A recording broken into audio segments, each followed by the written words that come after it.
Alors, salut à tous, j'espère que vous allez bien. Donc aujourd'hui, on se retrouve pour une toute nouvelle vidéo avec Alan. Comment je l'ai connu? Moi, en général, avec l'agence, on produit pas mal de services pour les e-commerçants, tout ce qui est création de sites, SAV, montage vidéo. Et en fait, avec mon associé Chris, avec qui je travaille, il m'a dit que voilà, il y avait quelqu'un qui est en train de faire des résultats intéressants en ce moment. Donc j'ai pris le numéro d'Alan.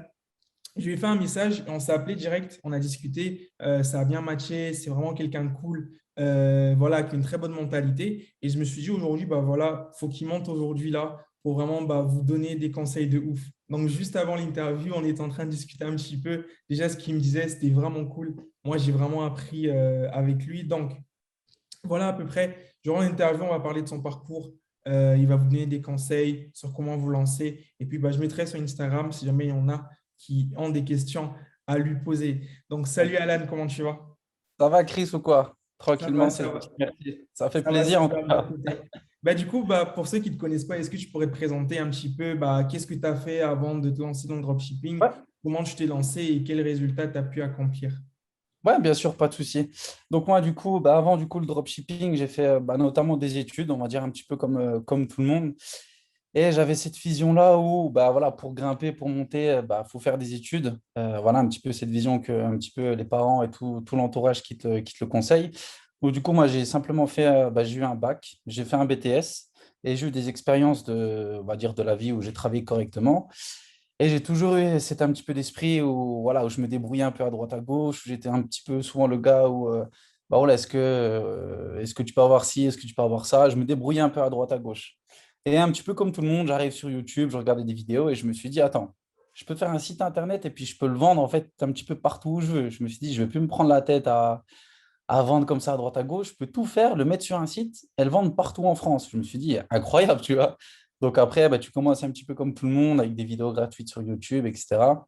Et puis après, tu te dis, bon, maintenant, il faut que je passe le niveau supérieur, il faut que je me forme un petit peu. Donc tu prends une première formation et puis après, tu avances petit à petit, tu commences à avoir tes premiers résultats et tu te dis, ah ouais, en fait, ça marche, tu vois, c'est pas un truc bateau que tout le monde dit, etc. Donc voilà, forcément, après plusieurs échecs. Et en continuant petit à petit, palier par palier, tu continues, tu fais tes premiers chiffres, tes premiers résultats et tu dis, bon, voilà, et tu veux du coup toujours faire plus, quoi. Et du coup, voilà, ça fait un petit peu plus d'un an. J'ai commencé en du coup, mars l'année dernière, début mars, que j'ai commencé vraiment à être sérieux, à prendre une première formation, donc pile pendant le confinement. Donc j'ai eu des résultats tout de suite, hein. Je ne vais pas te mentir, pendant le confinement, les résultats, ils viennent tout de suite.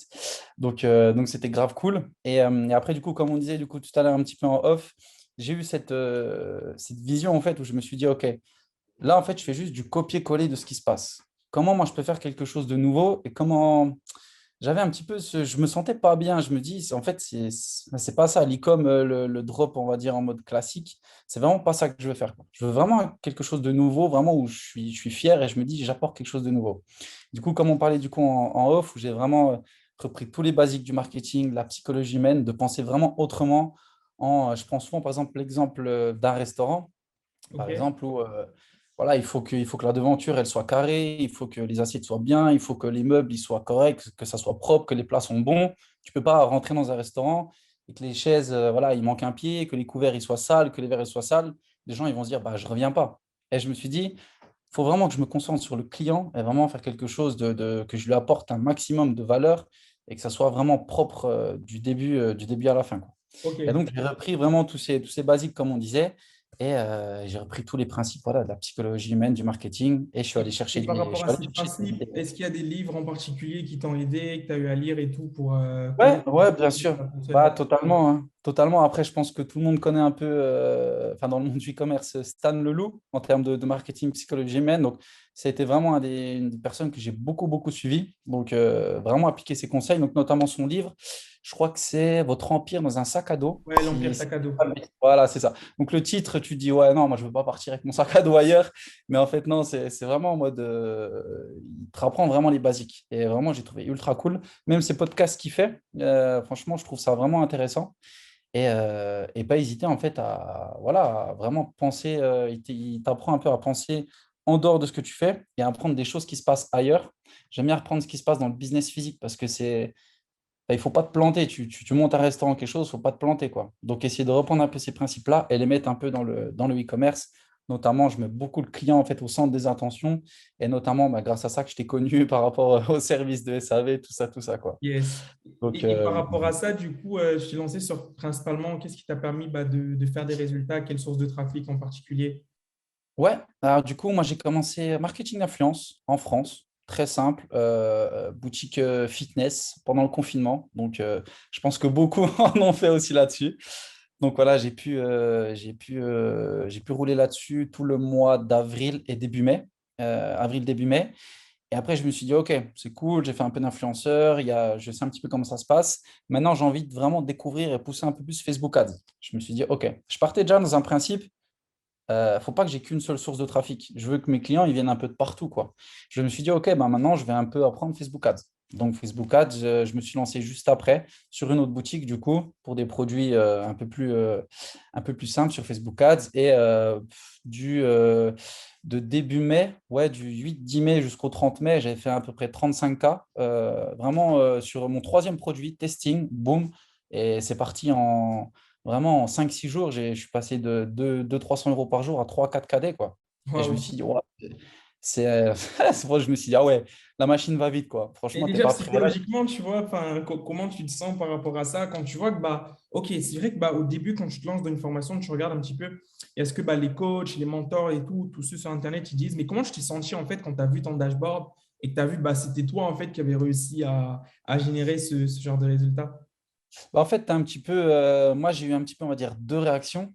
Au début, tu te dis, tant que tu l'as pas fait, tu te dis, t'y crois pas, en fait. Enfin, t'y crois pas voilà, tant que tu l'as pas fait, tu crois pas. Et en fait, ça monte petit à petit, dans le sens où tu fais 200-300 €, tu dis, OK, il m'a dit ça dans la formation, vas-y, je vais l'appliquer. Du coup, tu appliques, du coup, tu montes à 5 6 700 €, tu dis, ah, je suis proche des 1 KD, tu y es.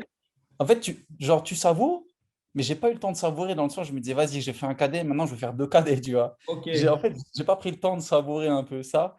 Et après, du coup, bah, je suis arrivé à 4 KD, je bloquais un peu là-dessus, j'ai pas réussi à scaler plus. Et j'avais pas maintenant l'expérience et de me dire, OK, je le duplique, je change différentes choses, je vais peut-être voir dans un autre pays. J'ai laissé un peu en roue libre, je suis parti en chute libre totalement. Et donc, la première réaction, c'était ah ouais, en fait, c'est possible. Je me suis dit, ah ouais, en fait, il n'y a pas que des screens que je vois à droite, à gauche, je le fais moi, en fait. Tu vois, je me suis dit, OK, j'y arrive. Et après, tu te dis, bah, en fait, c'est pas si compliqué que ça. En fait, Mm. avant, tu te dis, c'est vraiment des barrières psychologiques. Tu dis, ah ouais, putain, il a fait 1 KD, ah ouais, il a fait 5 KD, ah ouais, il a fait 10 KD. Et quand tu le fais, tu te dis, bah, au final, ouais, c'était pas plus compliqué que ça, entre guillemets, tu vois. Tu dis, bah, je l'ai fait, je me suis craché. Au final, bah, ouais, c'est fait. Donc maintenant, je vais aller plus loin, quoi. Et là, déjà, depuis que tu t'es lancé, du coup, t'as pu générer combien au total grâce à J'ai tes fait activités? un peu plus de 100K l'année dernière et un petit peu plus de 100K de CA. Et là, en fait, j'ai repris, comme je t'expliquais pareil en off, par rapport à la création de marque. Donc, en Ouais. fait, j'avais tout stoppé et j'ai repris vraiment à zéro, comme j'expliquais, pour me concentrer sur un projet, une seule marque et vraiment quelque chose de beaucoup plus sérieux. Et là, du coup, pour la marque, je l'ai ouvert, du coup, enfin, j'ai commencé à faire des pubs mi-juin, mi-juin. Et là, en gros, de mi-juin à juillet, de mi-juin, pardon, à fin août, j'ai fait un peu plus 15K de CA en testing. Ok. Et en testing, ouais, après, pendant l'été, c'est vrai que je me suis dit, c'est un peu compliqué, mais j'ai réussi un peu à contrer ça. Et j'ai fait un bon premier testing et j'espère pour le Q4 tout exposer pour la suite, quoi. Et bah Donc, là, tu vois, justement, on va tendre vers une autre question que j'allais te poser. On est ouais, début septembre. Aujourd'hui, on est quel jour là? On est le 6 septembre. 6 Bah, septembre. c'est quoi bah, ta stratégie? T'as vu, déjà, c'est la rentrée pour beaucoup. Est-ce que toi, du coup, déjà, est-ce que pour toi, tu sens que c'est la rentrée ou c'est pas vraiment, tu pas vraiment en mode rentrée? Si, moi, personnellement, comme je te disais, je chance, c'est la rentrée dans le sens, voilà, pendant un an, un peu plus d'un an, je n'avais pas lâché, je n'avais pas de off, voilà, je me butais nuit et jour. Et on le fait un peu tous et j'ai remarqué que c'était une grosse erreur, en fait, parce que au final, tu tiens pas. Au final, tu tiens pas et tu as besoin de lâcher. On est des humains, même si on a envie de charbonner, etc. On est des humains, on a besoin de lâcher. Donc, j'avais lâché pendant 2 semaines. C'était compliqué au début parce que tu as l'habitude, tu es dans ton truc. Ça fait vraiment du bien. Par contre, voilà, faut reprendre après, même si tu dis que tu as le cul fort, etc., faut que tu reprennes les bonnes habitudes, faut que tu reprennes une bonne discipline. Et une fois que tu la remets en place, bah voilà, ça tient. Mais là, j'étais en mode, OK, je suis rentré de vacances, j'ai des projets, remets-toi dedans, tu vois. Donc, Et un justement, petit par peu ce rapport à coup-là, ça, tu vois. je vois ce que tu veux dire par rapport à ça. Du coup, bah, ok, c'est quoi, comment tu comptes t'organiser du coup? Là, du coup, tu m'as dit, tu vas partir sur une marque. Du coup, Ouais. c'est quoi le process? Comment tu vas développer ta marque? Est-ce que aujourd'hui, pour quelqu'un qui veut lancer une marque comme toi et travailler sur ce genre de projet, enfin, qu'est-ce que tu auras à lui dire? Comment tu comptes bosser dessus? Eh ben, moi, je compterais, en tout cas, moi, comment je l'ai démarré. Donc, j'ai repris vraiment les basiques, voilà, les basiques de la psychologie, vraiment du marketing de A à Z. Et je me suis dit, il faut que je fasse quelque chose de nouveau. Je veux faire quelque chose de différent et vraiment quelque chose de solide. Ça veut dire sur la marque, je vais la garder 2 3 ans minimum. Donc, je me dis, Ok. je ne suis pas pressé dans le sens, il ne faut pas que je fasse 0 à 10 KD en 3 semaines, par exemple. Enfin, ce n'est pas mon objectif. Juste pour te donner là, faire une parenthèse, mes 100 ou 150 premières clientes, je les ai toutes appelées au téléphone. Ça veut dire Wow. la cliente, elle a reçu son produit, je l'ai appelée, je dis voilà, je suis telle personne de telle marque. Est-ce que vous avez bien reçu votre produit? Est-ce qu'il y a eu des problèmes à l'expédition? Est-ce que vous pouvez nous faire un retour, etc. Et j'ai envoyé un typeform, donc un questionnaire pour qu'elle réponde en même temps à ça et qu'elle me donne des suggestions. En fait, je me suis vraiment je me suis dit, je ne me donne pas de barrière, je ne veux pas non plus saouler les clientes, mais je veux être au plus proche de mes clientes. Et là, je l'ai vu sur mes derniers résultats, j'ai eu beaucoup de recommandations d'amis, j'ai vu via les codes de réduction qu'il y avait beaucoup de personnes qui recommandaient, et j'avais des chiffres simplement juste sur Google Ads qui étaient énormes, quoi. Je faisais du x9, x10, incroyable, quoi. Wow. Donc moi, je pense qu'il faut prendre le temps. Faut prendre le temps de construire quelque chose de solide et se dire qu'il faut capitaliser sur ses efforts. Donc, multiplier les sources de trafic et quand tu mets quelque chose en place, il faut que ça reste en place. Tu vas faire des tests, tu vas t'échouer, voilà, j'ai rencontre encore des problèmes. Bah, toi-même, tu sais, même par rapport au stock, du coup, je vais en venir, mais ça fait partie du jeu. C'est pas grave, ça fait partie du jeu, mais une fois que c'est en place, pense à tes clients, améliore tes prestations, paye un produit plus cher, mais je te jure que ton client, il va te le rendre et tu vas pouvoir même, ton prix, tu vas pouvoir même l'augmenter en fait petit à petit. Avec l'image de marque qui va arriver, si tu proposes des prestations qui sont vraiment au max, bah, ton client, il va revenir. Il n'y a pas de raison. Donc, c'est Donc vraiment moi, j'ai dans le vraiment. process de marque, c'est vraiment bah, cette expérience client. Il faut vraiment en fait se mettre dans la peau du consommateur, la personne qui achète le produit et se demander, OK, comment lui apporter de la valeur, comment faire en sorte que ça soit top pour que bah, la personne ait envie de parler de la marque, ait envie de recommander et ait envie d'en parler à ses potes. Ça. C'est ça. Après, pareil, même en termes même en termes de budget, on ne va pas se voiler la face. Il faut quand même avoir un minimum de budget pour lancer quelque chose. C'est plus, voilà, on peut faire quelques testings, peut-être via Facebook, peut-être via autre chose. Mais comme l'exemple du restaurant, tu ne vas pas ouvrir ton restaurant à moitié, voilà, avec les couverts qui sont sales, il manque la fourchette, il n'y a pas de chaise, les plats, il manque le sel. Bah, je suis désolé, je suis en testing. Ah non, il me faut du sel. Tu vois ce que je veux dire? Non, non, bah voilà, il faut.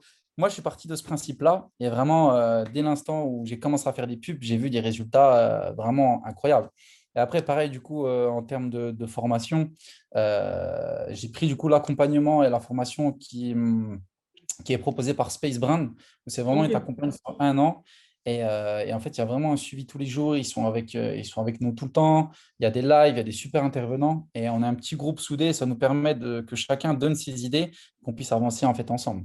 Bah ça, Et c'est trop cool. Moi, ça me fait plaisir, en tout cas, pour Nathan, du coup, de se ouais, bah développer. oui. Parce qu'en gros, j'ai Dédicace l'impression. Nathan. Dédicace à Yes, Nathan et big Thomas up à aussi. Nathan, si tu vois. En fait, moi, c'est ce que j'aime, tu vois. Genre, il y a des gens aujourd'hui qui lancent des projets et tu n'es vraiment pas la première personne que j'ai comme ça en live qui me parle de ce programme, qui me dit que c'est intéressant, qui est en Ok. train d'apprendre des trucs et tout, tu vois. Donc, euh, donc déjà, ça, c'est très cool. Et bah, par rapport à ça, bah, tu as parlé de testing. Ouais. Ok, tu as dit quand tu testes, tu veilles à ce que tout soit bien. Tu ne vas pas lancer entre guillemets genre un restaurant avec des chaises qui sont cassées, il n'y a pas de sel, etc. Mais déjà, tu avais quoi comme budget quand tu as testé ton premier produit et qu'est-ce que tu as mis en place à peu près? En fait, du coup, ce que j'ai fait, déjà, j'ai sélectionné, quand j'ai trouvé ma niche et mon type de produit que j'ai voulu lancer, j'ai pris les meilleurs fournisseurs que je pouvais trouver. Donc, en termes de rapport qualité, je n'ai pas forcément regardé le prix. Je me suis dit, OK, je veux vraiment un produit de qualité. J'ai trouvé les meilleurs fournisseurs. J'ai commandé des échantillons. J'ai fait valider, entre guillemets, les produits et le style de produit à des personnes autour de moi. Donc, en fait, par rapport au style de produit que j'avais, bon, c'est dans la cosmétique. Je pense que voilà, tout le monde sait que c'est une très bonne niche. Je ne donne pas une pépite, mais c'est la réalité. Donc, du coup, j'ai fait tester en fait les produits un petit peu autour de moi aux personnes qui étaient susceptibles de pouvoir acheter ce produit-là. J'ai eu les premiers retours clients. Ça veut dire, il y a tel problème dans ce produit, il y a tel problème, ça ce serait mieux, ça ce serait mieux. Je me suis dit, OK, une fois que j'ai eu les premiers retours d'une dizaine, quinzaine de personnes, je vais pouvoir le faire designer. Je suis parti dans le sens où les premières personnes qui reçoivent mes produits, je veux qu'elles aient déjà un minimum le logo, plus minimum une partie du design. Donc, ce que j'ai fait designer du coup par un designer. Donc, on a validé, etc. J'ai fait imprimer les premiers exemples. Une fois que j'avais validé, j'ai contacté le fournisseur. Je dis, OK, moi, je veux commencer avec 100 ou 200 pièces. Donc, il n'y avait pas besoin d'investir beaucoup. Donc, ça m'a coûté à peu près 1 200 euros, je crois. Ok. Et, euh, et comme je vous disais du coup, mais je crois que ça avait dû bugger du coup tout à l'heure, comme j'ai sélectionné un bon fournisseur, en fait, c'est une grosse structure qui ont des entrepôts un petit peu partout en Europe, aux États-Unis, au UK. Et je me suis dit, OK, moi, je vais les mettre dans les entrepôts en France et comme ça, je vais pouvoir livrer soit en 3 4 jours avec la Poste ou alors en 24 48 heures avec UPS. Et je me suis dit, voilà, au moins, ça me permet d'avoir un avantage en plus concurrentiel et de livrer rapidement à mes clients. Donc, ce que j'ai fait, entre tout ce temps-là, ça a pris, je dirais peut-être 2 mois, 2 mois et demi, le temps qu'ils fabriquent les pièces, le temps qu'on les envoie du coup en stockage en France et le temps que ça soit stocké. Donc moi après, j'ai réalisé quelques tests pour voir si c'était sérieux, etc.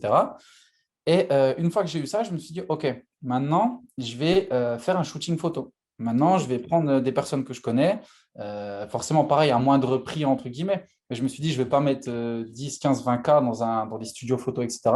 Donc, j'ai pris un photographe, quelqu'un que je connais depuis le collège. J'ai demandé à des personnes, je les ai payés. On a fait un shooting photo, on en a fait en extérieur, en intérieur, pour alimenter le site. Donc, une fois que j'ai fait ça, j'ai fait par exemple tout le site moi-même. J'ai mis à jour ma charte graphique, les couleurs, etc. Et voilà, ça a mis à peu près, en tout, ça a mis à peu près, je dirais, 4 mois et demi, voire 5 mois. Et ça m'a coûté un peu plus de 3 000 € pour tout mettre en place, en fait. D'avoir à peu près 200 pièces en stock, d'avoir mon site prêt, d'avoir les photos designées et retouchées, mon site je suis prêt à lancer la pub, à appuyer sur le bouton et on démarre, quoi. En gros, voilà un petit peu ce que ça m'a coûté. Et donc, j'ai commencé les premières sources de trafic en marketing d'influence. Et Ok. donc, j'ai eu direct des résultats, direct des résultats que j'ai améliorés par la suite. Parce que voilà, comme c'était un produit qui n'avait pas beaucoup tourné, c'est quelque chose d'assez nouveau, il fallait que je teste un brief, il fallait que je fasse beaucoup de tests.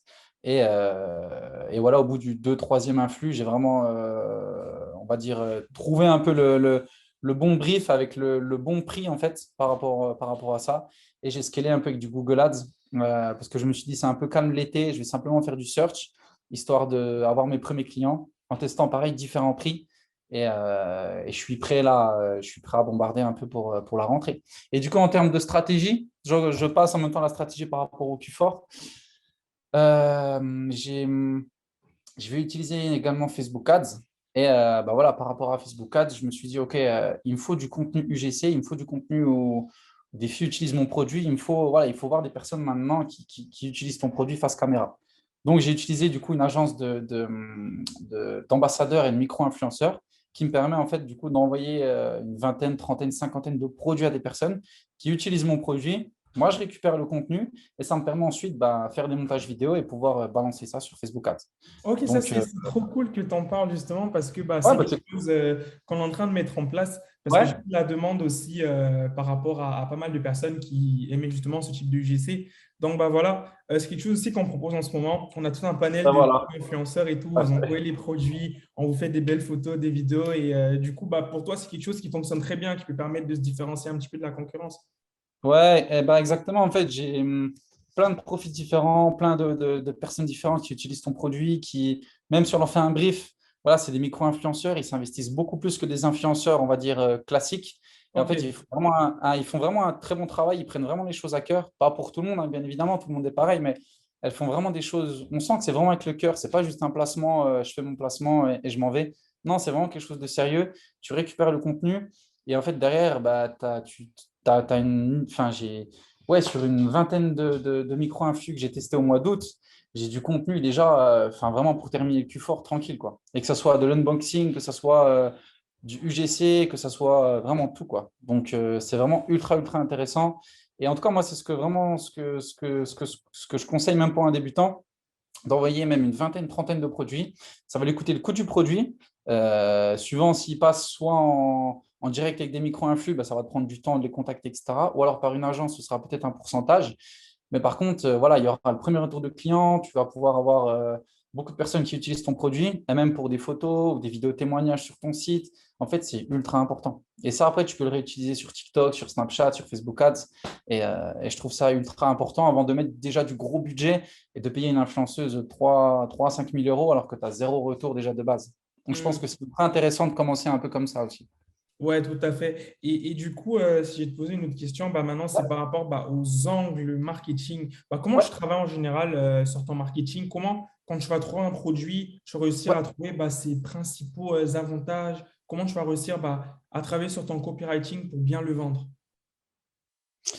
Bah, en fait, une fois que, on va dire, j'ai trouvé un produit, moi, ce que je fais en général, je regarde s'il est sur Amazon. Je regarde déjà sur Amazon comment il est présenté, comment il est fait. Un petit peu sur YouTube aussi, sur AliExpress et les concurrents. Donc, j'ouvre un petit peu tout ça en même temps. Et en fait, je me fais un tableau, je me fais un fichier. Donc, avec, par exemple, les bénéfices fonctionnels, les bénéfices dimensionnels, les bénéfices. En fait, je me fais vraiment un tableau et à la fin, avec les émotions, entre guillemets, ressenties et ce qui doit se faire. Donc, avec un petit peu tout ce qui se fait sur un petit peu à droite, à gauche. Ok. Et je me dis, OK, je vais voir, par exemple, tout le monde vend, je ne sais pas moi, un jeu éducatif. Tout le monde le vend pour, par exemple, par rapport pour travailler la mémoire, par exemple, pour travailler la mémoire. Et je vais me dire, OK, c'est un jeu pour les enfants. Là, il le travaille avec la mémoire. Peut-être que je peux le vendre sous un format en mode que les parents soient tranquilles, par exemple. C'est un exemple. Et là, Ok. je me dis, OK, j'ai trouvé un autre angle marketing, un autre axe. Donc, vraiment en réfléchissant, je me dis, OK, bah maintenant, moi, je vais faire en sorte de le vendre pour que les parents soient tranquilles. Donc, faire ressentir que quand la personne arrive sur le site, par exemple, elle a déjà vu le produit, elle va se dire, ouais, non, voilà, tout le monde le vend à la mémoire. Non, ah ouais, d'accord, avec ça, je peux être tranquille, je peux laisser mon enfant tranquille, moi, je peux aller profiter, je peux aller sortir, etc. C'est super cool. Donc, en fait, je réfléchis vraiment comme ça. Et par contre, sur le produit que j'ai fait, il y avait pas d'autres concurrents. Et pour le moment, je travaille un seul axe pardon, marketing. Ça sera notamment dans les vidéos que je vais faire différents hooks, donc différentes approches, on va dire. Par exemple, voilà, pour un produit de la cosmétique, je vais pouvoir, par exemple, utiliser un homme qui offre, par exemple, ce produit à sa femme, Ok. par exemple. Et en fait, du coup, les hommes, ils vont se sentir un peu concernés dans le sens, ah ouais, ou les femmes, ils vont se dire, ah ouais, c'est vrai que ce serait bien que lui il me l'offre, par exemple. Essayer de Par pousser un rapport peu. à ça, tu vois, je trouve vraiment ton approche assez intéressante parce que ce que tu me disais tout à l'heure, justement, avant qu'on s'appelle, c'est que bah, toi, c'était pas trop genre pour le produit, winner, genre tous ces trucs-là. En fait, Ouais. d'après toi, aujourd'hui, est-ce que tu penses, comment justement tomber sur un produit sur AliExpress, sur Alibaba ou sur les sites qu'on peut trouver et puis réussir justement à le marketer pour qu'il soit intéressant, tu vois? Parce que toi, je pense que tu as réussi à tomber sur un produit qui n'est pas beaucoup de personnes qui se positionnaient dessus. Mais du coup, Ouais. aujourd'hui, quels seraient les conseils que tu donneras à quelqu'un qui, en trouvant un produit lambda, genre, entre guillemets, qu'est-ce qu'il pourrait faire en fait pour enfin, comment dire, pour le rendre winner, entre guillemets, tu vois? Ouais, parce que je pense que je pars du principe, entre guillemets, que tous les produits sont winners. Ça va être à toi, en fait, de le marketer, ça va être à toi de faire tout ce travail-là. Donc, on conseille déjà, bah, il y a déjà une stratégie un peu de recherche, on va dire, de base, de base. Mais je dirais surtout qu'il faut vraiment, vraiment se concentrer justement sur, ouais, sur le marketing et d'acquérir toutes ces compétences-là en psychologie humaine et vraiment en marketing, dans le sens, comment je vais vendre ça en fait? Comment se poser? Tu trouves un produit, tu te poses, une demi-heure, une heure, tu fais toutes les recherches possibles qu'il y a sur ce produit, sur YouTube, sur Amazon, sur AliExpress, sur Facebook, vraiment des recherches complètes avec les concurrents, où est-ce qu'ils l'ont vendu, pourquoi, dans quel sens. Et une fois que tu as vraiment fait ces recherches-là, tu vas dire, OK, moi, il faut que je fasse quelque chose de différent. Donc, ça passe par voilà, les axes marketing, ça passe par les créatives. Parce que là, toutes les créatives qui tournent, en général, 90-95% des personnes, à part les personnes qui ont une réelle marque, mais quand tu veux démarrer, tu vas prendre des créatifs qui existent, tu vas les dupliquer. Mais si Ouais. rien que déjà le fait, quelque chose de bête, qui coûte rien, tu commandes le produit, une fois que tu as réfléchi à ton axe marketing, même toi, tu peux tourner des vidéos ou des personnes dans ton entourage ou des personnes que tu connais, juste tourner des vidéos comme ça, tu vas avoir déjà les indicateurs de performance, donc tout ce qui est CTR, etc. Comme tu apportes quelque chose de nouveau avec un nouvel angle marketing, bah, les gens, ils vont cliquer. Forcément, ils vont cliquer, ils vont être intéressés, ils vont voir que c'est quelque chose de nouveau. Et voilà. Donc après, je conseille vraiment, vraiment de travailler ça. Il y a plusieurs formations qui existent, il y a beaucoup de livres, du coup, comme on disait, les podcasts s'il faut. Comme je ne les ai pas tous sur le bout de la langue, donc si jamais on les mettra en description ou autre, moi en tout cas ceux que j'ai utilisés et ceux que je continue à lire et à développer. Et après, en fait, moi, je concentre vraiment toutes mes forces là-dessus, quoi. Vraiment toutes mes forces là-dessus sur le marketing et comment je vais le vendre, en fait. Après, derrière, ça suit. Enfin, il y a en tout cas, ceux qui vendent en France, il y a un bon pouvoir d'achat, les gens, ils consomment. Il y a pas de souci là-dessus. Si vraiment il n'y a pas de vente ou quoi que ce soit, c'est que voilà, soit tu n'as pas réussi à faire ressortir des émotions, des bénéfices à une personne, elle ne s'est pas sentie au niveau de l'avatar client. Donc, si par exemple, tu vises des personnes de 55 ans alors que tu vends des casquettes jaunes fluo, enfin, j'en sais rien, il faut que ça soit forcément adapté. Je dis pas, hein, ça se trouve, elles emmènent des casquettes jaunes fluo, mais il Ouais, faut je que vois ce ce que soit tu veux adapté dire. aussi à ta cible et que tu comprennes. Moi, c'est pour ça aussi que j'ai fait cet effort, que tu comprennes à qui tu vends tes produits, à qui tu parles. Donc, de faire tester en fait ton produit à des potentielles acheteuses, tu vas avoir des retours monstres, que ce soit la couleur du produit, de ton packaging, qu'est-ce qu'il faudra en amélioration, etc., etc. Et tu vas déjà avoir beaucoup de retours, comme toi, tu vas te dire, ah, ben, j'y avais pas pensé. Donc maintenant, je sais quoi faire. Après, tu auras toujours moi, j'ai beaucoup de retours clients qui me disent, ouais, ce serait possible d'améliorer ça. Oui, j'ai tel produit, j'aimerais l'avoir en plus grand. Est-ce qu'on pourrait avoir ça? Et le fait d'être toujours en contact avec tes clients, ça va te permettre d'améliorer ça, des choses que tu n'auras pas vues. Donc, ce qu'il faut surtout retenir, c'est vraiment développer vraiment ça, le marketing, reprendre les bases et vraiment travailler ça, en fait. Travailler Parce que de base, en fait, on vend, même si c'est différent en face à face ou alors en ligne, mais il y a quand même toujours des principes qui ne changent pas. Si Ouais, vraiment tu apprends à sur toucher les, sur les principes, en fait, c'est voilà, et moi, important. c'est vraiment sur quoi j'ai tout arrêté, je me suis basé là-dessus. Et maintenant, je vois des produits, je me balade juste sur AliExpress, je vais dans n'importe quel truc. Après, il y a beaucoup, beaucoup de produits, mais je prends des produits, je peux me dire, même si j'ai encore beaucoup à apprendre, je vais me dire, OK, ce produit-là, je l'imagine bien tourné comme ça, vendu comme ça, etc. Et en prenant beaucoup de recul en fait, faut plus être vraiment la tête baissée en mode voilà, je prends les vidéos AdSpy, je copie-colle, j'envoie sans réfléchir. Non, mais vraiment, vraiment faire réfléchir un minimum. Et c'est comme ça que tu vas faire quelque chose de différent et tu vas dire, ah ouais, c'est ouf. Donc, C'est vraiment, exactement vraiment ça, là-dessus, quoi. justement. Tu es la deuxième personne qui m'en parle. Une fois, j'avais un client au téléphone qui me disait que bah, lui, pour son produit, il voulait quelque chose de différent. Du coup, il a commandé le produit à la maison. Il a fait sa propre vidéo lui-même. Et puis, bah, en testing, les résultats, c'était juste ouf. Il a pu Ah faire à oui. peu près, je sais pas, du 15K en un mois sur le premier testing. Et, euh, et puis, voilà, c'était pas mal. Donc, j'ai deux petites dernières questions à te poser Allez. avant qu'on termine. Bah, là, Ok. aujourd'hui, déjà pour toi, est-ce que le mindset, c'est quelque chose d'important, de travailler son état d'esprit? Ouais, pour moi, après, on va dire, c'est bateau, tu vois, parce qu'on l'entend un petit peu partout. Tu vas sur Instagram, tout ça, c'est un peu la période du mindset, on va dire, mais pour moi, c'était le plus important. Pareil, je me suis mangé beaucoup d'échecs. Pareil, en faisant, ben, quand j'ai fait mes premiers testings, je travaillais en même temps. Je travaillais beaucoup. En plus, bah, pour la petite anecdote, je travaillais en Suisse, comme j'habite à côté de la Suisse. Donc, je faisais Ok. beaucoup. Je faisais 1 heure et demie de route aller, 1 heure et demie sur le retour. Donc, je faisais déjà 3 heures de route. Je travaillais toute la journée. Je rentrais le soir, j'étais focus dessus. Donc, en fait, si déjà de base, tu te dis juste, je veux me lancer parce que je vois que ça marche, ça va être cuit, tu vois. Il faut vraiment que déjà tu réfléchisses, ok, je veux me lancer, mais ça va être dur, tu vas perdre peut-être du temps, tu vas perdre de l'argent, tu vas peut-être perdre des collègues, j'en sais rien. Mais moi, j'ai été vraiment buté au début à... Il y a plus de sortie, je mets tout dedans, j'investis tout dedans et voilà. Donc, vraiment, travailler sur mindset, pour moi, c'est ultra important parce que on entend beaucoup de choses à droite, à gauche, sur YouTube, des stratégies miracles, des choses miracles. Non, en fait, déjà, si 90% dans ta tête, tu sais ce que tu veux, tu écoutes les bonnes personnes, tu t'entoures des bonnes personnes et que tu fais ce qu'il y a à faire, franchement, c'est juste une question de temps, en fait. Peut-être ça va prendre 6 mois, un an, peut-être 2 ans, mais pour moi, le mindset, c'est vraiment basique, quoi. Donc, pareil, je trouve que c'est ultra important de faire du sport à côté. Ça permet vraiment de te défouler, d'être structuré, de lâcher un coup prise et pouvoir te recaler. Donc, en enchaînant sur beaucoup de disciplines, etc. Donc, mais c'est une très, très belle aventure au niveau du mindset. Même tu apprends à te connaître toi-même, tu apprends Ouais. face à des choses, face à toi-même, à des problèmes. Tu te dis, bah, je peux demander à personne, je suis tout seul face à ça. Donc, il faut que je trouve une solution.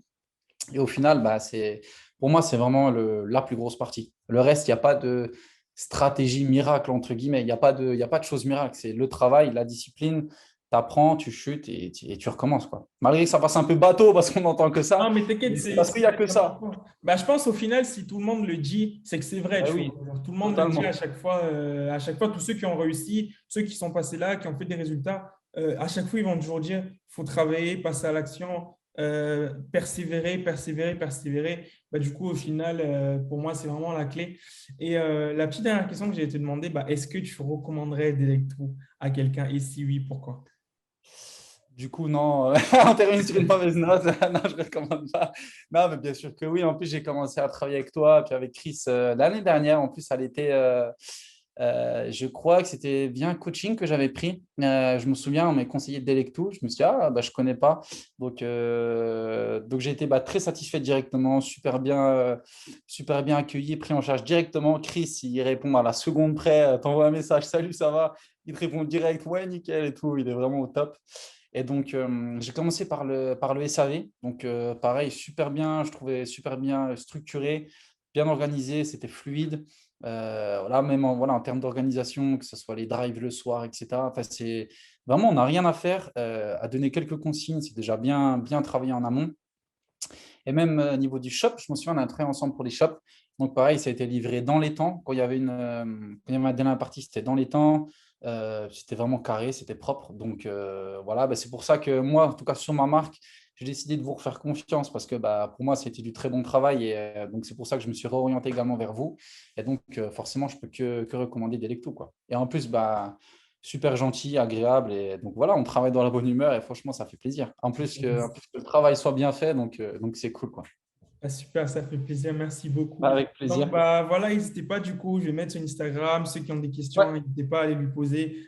Franchement, il est hyper cool, on discute à chaque fois. Donc, voilà, yes, j'espère que vous avez apprécié cette vidéo avec Alan. Et n'hésitez pas, du coup, avec à mettre des plaisir. commentaires, à mettre des pouces bleus, à partager et surtout à s'abonner Max. à la chaîne. Allez. Yeah. À bientôt. Ciao.